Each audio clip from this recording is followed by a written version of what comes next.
There have been many kings in the world who conquered with the sword. Their legacies forged in blood and iron. But imagine a monarch, known for his ruthless ambition and brutal cruelty, who, after achieving absolute power, willingly laid down his sword, abandoned violence, and found an entirely new way to rule, a way of peace, compassion, and spiritual conquest. How could such a radical transformation occur? And what universal lessons does this epic journey hold for us today? In a world still grappling with conflict and the pursuit of power? Today, we journey into the astonishing life of Ashoka the Great, a name synonymous with one of the most profound transformations in human history. We'll explore his origins, his brutal rise to power, the horrific war that shattered his conscience, and his subsequent conversion to Buddhism, which led him to become a beacon of peace and a champion of the Dharma. This isn't just a historical account, it's a profound narrative that illustrates the transformative power of remorse, the universal appeal of compassion, and how a single individual can reshape an entire empire, leaving an indelible mark on spiritual history. Prepare to witness how a king's change of heart can usher in a golden age. Chapter 1. The Prophecy and the Roots of a Dynasty, a Bowl of Mud. A King's Destiny. Our story begins not with Ashoka himself, but with a profound prophecy and the very foundations of his mighty lineage. There is a moving story recorded in the Ashokavadana, an ancient Buddhist text detailing Ashoka's life. Once, long before Ashoka's birth, when Gautama Buddha was still alive, a young boy approached him and, in an act of innocent kindness, offered the Buddha a humble bowl of mud. Seeing this simple yet deeply symbolic offering, the Buddha smiled serenely. His devoted disciple, Ananda, puzzled by the Buddha's unexpected smile, asked him the reason. The Buddha replied that this small boy, through this pure act of offering, would be reborn as a great king in his next life, the king of Pataliputra, the capital of Magadha. And he would tirelessly spread Buddhism to all four corners of the world, truly benefiting countless beings. This prophecy speaks of karma and the profound impact of even a seemingly small act of wholesome intention. This prophecy laid the groundwork for the future. The Maurya Empire, one of the largest and most powerful empires in ancient India, began its ascent in 320 BCE. Its foundation was laid by Chandragupta Maurya, a brilliant and ambitious young leader. Just 20 years old, he was meticulously trained and strategically guided by a shrewd and influential Brahmin priest and philosopher named Chanakya, also known as Kautilya. The author of the Arthashastra, Chanakya groomed Chandragupta to challenge the tyrannical Nand kings. With the help of a neighboring king, Chandragupta successfully defeated the powerful Nand dynasty and established the glorious Maurya dynasty, creating an empire that stretched across vast swaths of the Indian subcontinent. As Chandragupta Maurya grew old, his profound ambition shifted towards spiritual pursuits. He handed over his vast kingdom to his son, Bindusara, and embraced the life of a Jain celibate during the last years of his life. Following the strict ascetic practice of Salakana, a voluntary fast unto death, of Jainism, he stopped eating food and peacefully left his body, demonstrating a deep commitment to spiritual liberation. After Chandragupta, his son King Bindusara continued the expansion and consolidation of the empire. Ruling for an impressive 25 years, he maintained the Maurya Empire's dominance, setting the stage for his own successor, who would become one of the most influential figures in all of human history. Buddhist insight. This introduction connects Ashoka's future role to a karmic prophecy from the Buddha's time, emphasizing the concept of karma and its ripening over lifetimes. The founding of the Maurya Empire by Chandragupta and Bindusara provides the historical context for Ashoka's reign, highlighting the political and strategic might that predated his spiritual transformation. Chandragupta's Jain asceticism demonstrates the diverse spiritual landscape of ancient India and the strong tradition of renunciation. This sets up Ashoka's unique transformation, which moves beyond inherited power to a different form of spiritual and political leadership rooted in Buddhist principles. Chapter 2. Ashoka the Cruel, the Rise of the Fierce Emperor. After King Bindusara's reign, his son, Ashoka, ascended to the throne of the Mauryan Empire in 273 BCE. However, Ashoka's early years as a ruler were far from benevolent. He was infamous for his fierce anger, his ruthless ambition, and his brutal methods of consolidating power.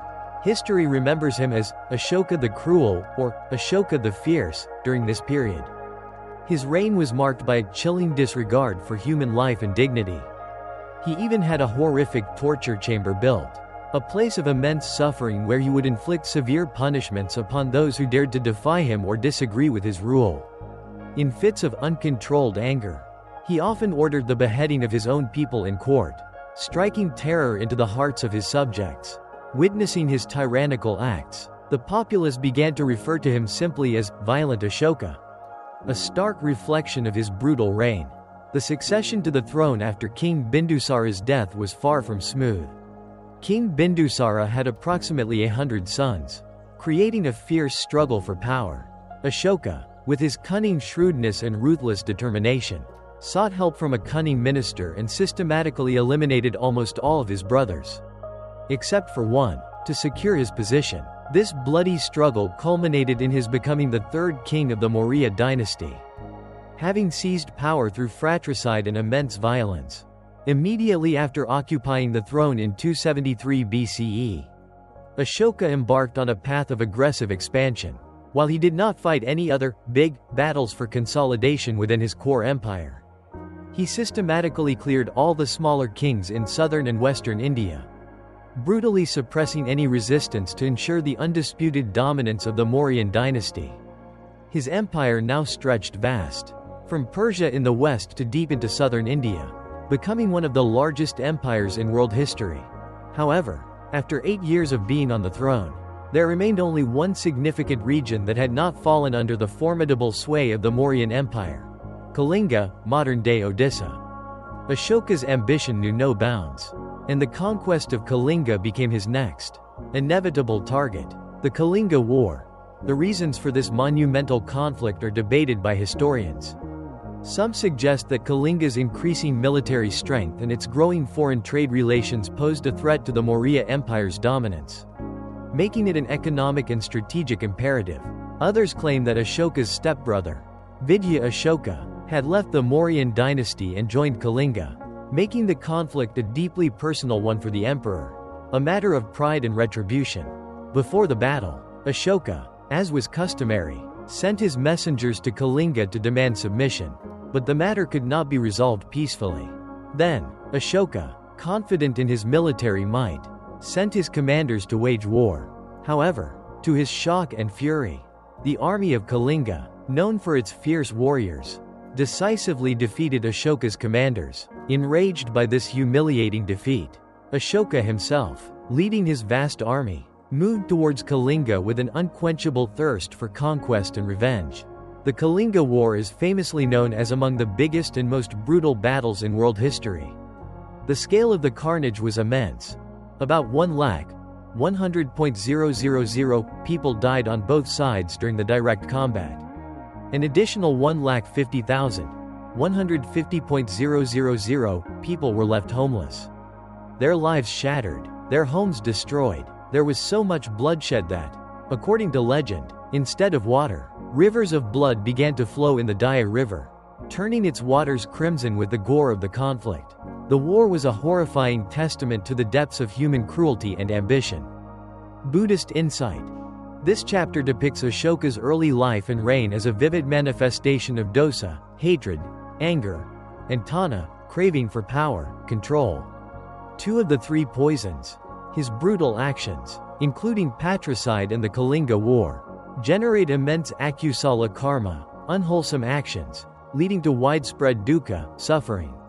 The sheer scale of the Kalinga War highlights the profound suffering caused by unchecked ambition. His title, Ashoka the Cruel, starkly contrasts with his later, Ashoka the Great, emphasizing the dramatic transformation yet to come. This period is essential for understanding the depth of his remorse and the power of his subsequent conversion. Chapter 3. The Turning Point, Remorse, Revelation, and the Path of Dhamma. After being victorious in the brutal Kalinga War, Ashoka, filled with the temporary pride of conquest, went for a visit to the battlefield the next day. What he saw there, however, shattered his very soul and irrevocably changed the course of his life and the history of India. He was utterly shocked, horrified beyond measure, at seeing the immense plight and devastation of that place. There were houses still burning, countless dead bodies strewn everywhere, men, women, and children, their lives tragically extinguished.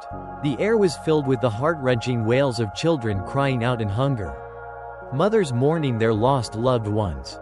In the midst of this horrific scene, a lone woman, her face contorted with indescribable grief, approached Ashoka. Her entire family had been killed in the war.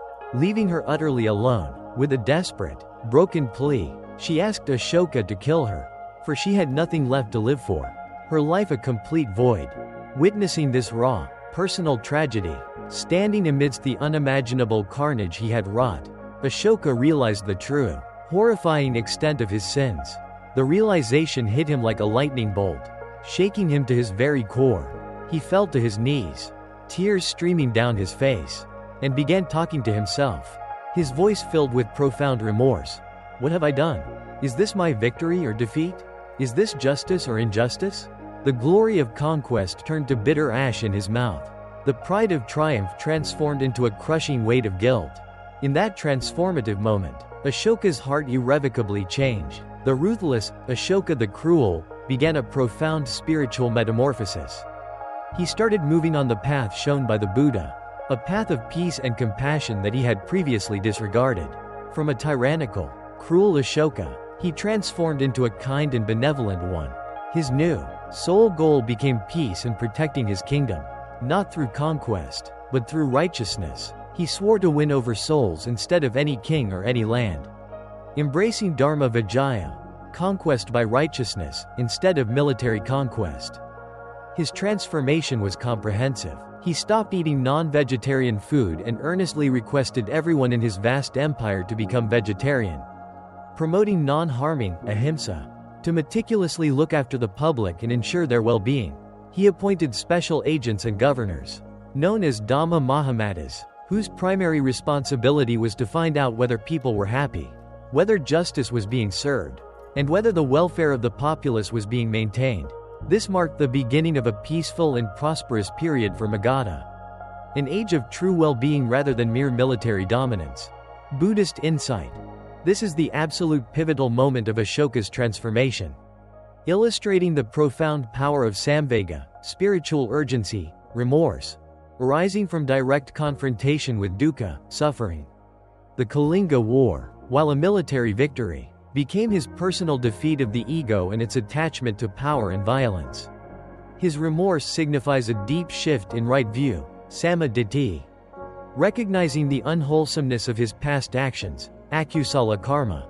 His embrace of vegetarianism and the appointment of Dhamma Mahamatas are direct applications of ahimsa, non-harming, karuna, compassion, and right livelihood, samma ajiva, leading to wholesome karma. This marks his official conversion to Buddhism and his dedication to ruling by the Dhamma.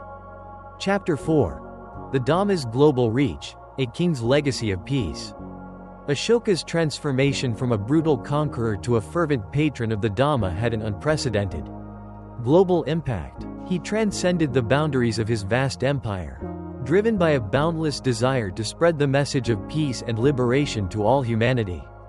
This marked a new era in the history of Buddhism, turning it from a regional Indian philosophy into a major world religion. He dispatched his Dhamma missionaries to distant lands, to Kashmir in the north, to the northwest regions, and even as far as Persia, Egypt, and Greece, establishing the initial contacts that would allow Buddhism to spread beyond the Indian subcontinent. His vision was truly universal. Not only that, but he also sent his own beloved son, Mahendra, a monk, to Sri Lanka so that he could personally spread the message of Buddhism to King Devanampiyatissa, the ruler of that island nation. Mahendra's mission was extraordinarily successful. Very soon, the king of Sri Lanka himself, deeply moved by the Dhamma, changed his religion and began to conscientiously follow the path shown by the Buddha. Mahendra's mission in Sri Lanka led to further significant developments. He converted the king's daughter-in-law, Princess Anula, who expressed a strong desire to become a Buddhist nun. For the ordination rituals, Mahendra called upon his own sister, Sanghamita, a highly respected nun from India. Sanghamita embarked on her own sacred journey, taking a small sapling of the original Bodhi tree from Bodh Gaya, where the Buddha attained enlightenment, with her. This very tree, a direct descendant of the original, is currently present in Anuradhapura, Sri Lanka. It is revered today as the oldest documented living tree in the world. A powerful, living testament to the Dhamma's enduring legacy. Sanghamita's visit to Sri Lanka marked the official establishment of the Bhikkhuni Sangha, the order of Buddhist nuns, in Sri Lanka. A pivotal moment in the history of female monasticism in Buddhism. Buddhist insight. This chapter highlights Ashoka's role as the greatest royal patron of Buddhism, turning it into a world religion through his peaceful missionary efforts, Dharma Vijaya. His sending his son and daughter, Mahendra and Sanghamita, as missionaries emphasizes the dedication of his own family to the Dhamma and the importance of establishing both the bhikkhu, monk, and bhikkhuni, nun, sanghas for the full flourishing of the religion. The Bodhi tree in Anuradhapura symbolizes the living connection to the Buddha and the Dhamma's continuity. This period reflects the practical application of karuna, compassion, and right effort, samma vayama, in spreading the Dhamma for the benefit of all beings. Chapter 5. Ashoka's personal journey and enduring legacy. Ashoka's personal journey towards the Dhamma had roots even before his brutal reign. When Ashoka was a young prince, his father Bindusara had sent him to Ujjain to fight enemies and quell rebellions. He got injured while fighting, a physical wound that paralleled his later spiritual wound. It was here, for the very first time in Ujjain, that Ashoka came into contact with Buddhist teachings and the life of Buddha. Perhaps encountering monks or nuns. Here, he also met a compassionate girl named Devi, who became his personal nurse. She was a devout Buddhist. This girl, in the future, became Ashoka's first wife and the mother of his famed missionary children, Mahendra and Sanghamita. This early exposure to Buddhism, and to Devi's gentle influence, may have planted the initial seeds of his later profound transformation. In the final years of his life, Ashoka's devotion to the Dhamma deepened even further. He gradually diverted his attention from being a king in the conventional sense, focusing less on worldly administration and more on meditation and spiritual practice. After ruling for about 40 years, dedicating himself to spreading the Dhamma of peace and righteousness, he died in 232 BCE. In many profound ways, Ashoka's life mirrored aspects of his grandfather Chandragupta. He inherited and further united the whole of India, bringing an unprecedented period of political stability. But unlike Chandragupta, who devoted his final years to Jain asceticism, Ashoka gave his final years of life to active propagation of the Dhamma and fostering an era of peace and social welfare based on Buddhist principles. We would not have known this entire astonishing story of Ashoka's transformation and his incredible reign if not for the enduring testaments he left behind.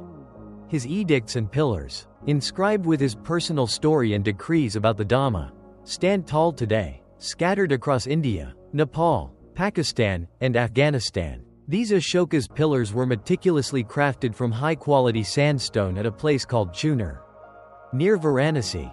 Then, using advanced engineering for the time, they were transported far off and their foundations were laid with remarkable precision. Mostly, the edicts on these pillars are written in Brahmi script, an ancient Indian writing system. These edicts have survived for so long, enduring millennia, precisely because they were written on durable stone, rather than fragile materials. From these edicts, one can glean invaluable insights into the artistic and technological genius of that ancient time. Today, 10 of these magnificent pillars are still surviving, bearing witness to a monumental reign. On these pillars are masterpieces of Indian art in the form of exquisite animal sculptures, lions, bulls, elephants, and horses, often crowned by the famous lion capital, which is the present-day national emblem of India, a direct symbol of Ashoka's legacy of righteousness and strength tempered by peace. Ashoka's reign marked a golden age for India, a time when Magadha, the Maurya Empire, was the first place in the world where not only the safety and welfare of people were a paramount concern, but also the protection of wildlife and forest conservation were actively implemented. Hunting was forbidden, reflecting the principle of ahimsa, non-harming. During his rule, everyone had the liberty to follow their own religion. a pioneering concept of religious tolerance. It was the fundamental responsibility of the state to maintain peace and harmony among diverse groups. It can truly be said that Ashoka led India to its golden age. An era defined by ethical governance, compassion, and the flourishing of the Dhamma, demonstrating that true power lies in peace, not in conquest. Buddhist insight. This chapter details Ashoka's personal connection to Buddhism through Devi in Ujjain. Shown early karmic seeds. His later devotion to meditation in his final years exemplifies samadhi and virya. His impact on the spread of Buddhism through the Dhamma Mahamatas and missionaries, Mahendra Sanghamita, highlights right livelihood and right effort in a societal context. The Ashokan edicts and pillars are crucial historical evidence of Dhamma's practical application in governance. Showcasing right action and right view on a grand scale. The emphasis on wildlife and forest conservation reflects ahimsa and karuna extending to the environment. This section solidifies Ashoka's legacy as a unique, righteous ruler who integrated Buddhist principles into statecraft, inspiring peace and well-being. Conclusion. The enduring roar of the Dhamma, Ashoka's legacy for humanity. The astonishing transformation of Ashoka the Cruel into Ashoka the Great is not just a compelling historical account. It is a profound and living testament to the transformative power of remorse, the universal appeal of compassion, and the enduring strength of a life lived according to the Dhamma. His journey, meticulously etched in stone and legend, offers invaluable lessons for navigating our own complex lives and for aspiring to a leadership that transcends mere power. Key learnings for your personal Buddha story. The transformative power of remorse. Samvega, Ashoka's deep remorse after the Kalinga War was the catalyst for his radical spiritual transformation. It shows that even the most brutal actions can be followed by profound change when true insight arises.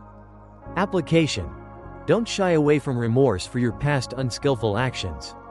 Embrace it as a powerful call to change, a gateway to right intention and a more wholesome path. True repentance is a turning point, not an ending. The triumph of Dhamma Vijaya, conquest by righteousness. Ashoka abandoned military conquest for spiritual conquest, spreading peace and ethical principles rather than violence. He proved that true power lies in compassion and wisdom, not in the sword. Application. In your own life, choose to win over hearts and minds through kindness, understanding, and ethical conduct, rather than through force, manipulation, or aggression. Led by example, radiating the Dhamma in your actions. Ahimsa, non-harm, in practice. Ashoka's commitment to non-violence extended to all living beings, including animals and forests. This principle became the cornerstone of his governance. Application. Cultivate ahimsa in all aspects of your life, in your thoughts, words, and actions. This includes your interactions with nature and all sentient beings. Consider adopting practices like vegetarianism if aligned with your path. The integration of Dhamma into society. Ashoka demonstrated that Buddhist principles are not just for monks but can be actively applied to governance, social welfare, and international relations, creating a just and harmonious society. Application. Look for ways to bring mindful, compassionate, and ethical principles into your family, workplace, and community. Your sphere of influence, however small, can be a space for the Dhamma to flourish. The enduring legacy of action and intention, karma, Ashoka's story, preserved in his edicts and pillars, stands as a testament to the lasting impact of wholesome actions driven by pure intention. His physical structures crumbled, but his legacy of peace and Dhamma remains. Application. Be mindful that your actions today are shaping your legacy for tomorrow. Not just for yourself but for those around you. Strive to create a legacy of kindness, wisdom, and positive contribution, knowing its effects echo far beyond your lifetime. Ashoka's extraordinary journey, meticulously preserved in stone and narrative, invites us to embark on our own profound transformation. By understanding the wisdom of his radical change, by applying the Dhamma's principles to our modern lives, we can become agents of peace, integrity, and compassion, sculpting our own destinies and contributing to a more enlightened world. Your life is your most precious Buddha story. Thank you for watching, and may you always carry the profound peace and illuminating wisdom of these stories within your heart. Join our growing community by liking this video and subscribing to Buddha Story, where ancient wisdom beautifully meets modern mindfulness. What aspect of Ashoka's transformation inspires you most to bring about positive change in your own life today? Share your reflections and experiences in the comments below. Until our next encounter, may your path be filled with profound peace, deep understanding, and the radiant light of your own awakening.